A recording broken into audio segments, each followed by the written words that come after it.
About this, the New York Times is hurting, cutting costs, closing a printing plant, and laying off about 250 employees. And get this, it's also shrinking the size of the paper itself. Readership is down, leaving a lot of folks to wonder if those government secrets it revealed are the reason people are abandoning the paper. GOP strategist Angela McGowan says the Times is paying the price for its un-American ways, but radio talk show host Leslie Marshall disagrees. Now, Angela, you say the Times has brought on all this by itself.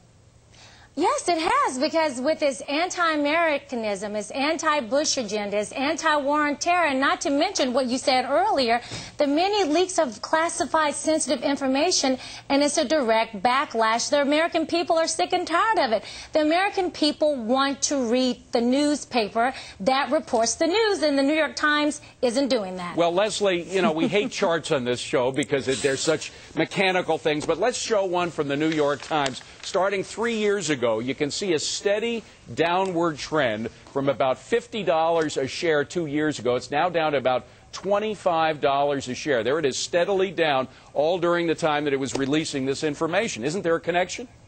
Oh, no, absolutely not. If what Angela is professing, that the litmus test of a good journalistic newspaper is that we have to always say nice things about the president, that I got to pack up because that's not my America. The reason for that is the Internet. Internet. It's not just Leslie, the New York Times. If you want to have a graph.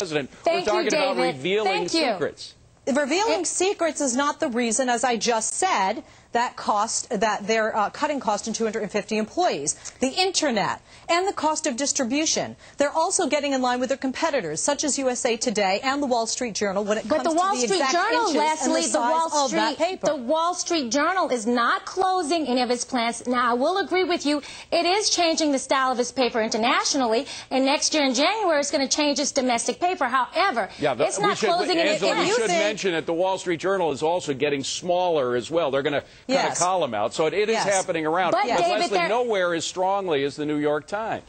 Well, actually, I don't agree. I mean, if you look at the share price of Dow Jones, etc. Well, have you looked at the individual? Are you talking about Dow Jones, or are you talking about the actual employees that will lose their jobs, as we are talking about with the New York Times? If you look at every single paper in the country, whether it's a large city like Los Angeles, New York, Chicago, or whether it's a smaller town like Tupelo, a lot of the newspapers have been hurt by the Internet. I myself, as a talk show host, I don't get all the newspapers anymore. I myself use the Internet. Leslie, let's talk about business here. Stock prices does, in fact, the bottom line, and cutting costs does lay off employees eventually. And I agree with you there. That's what this is about, the bottom line. Not a Republican agenda. One at a time. Go ahead. Leslie, it's supposed to be fair and balanced. It's supposed to be fair and balanced. So bottom line is this. The Wall Street Journal is not closing a plant. The LA Times, though, did close a plant earlier this year. And just like the mainstream media, they have tried to manipulate the elections by manipulating the free press. Word to you. Go ahead.